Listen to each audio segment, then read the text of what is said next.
সম্মানিত বন্ধুগণ, যে বিজয়টা এসেছে এই বিজয়কে লালনের মধ্য দিয়ে আমরা আগামীর সূর্য দেখতে চাই বাংলার জমিনে, ইসলামের সূর্য।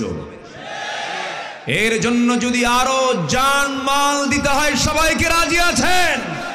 রাজি আছেন কারা কারা? হাত উঁচু করে দেখান মুসলমান।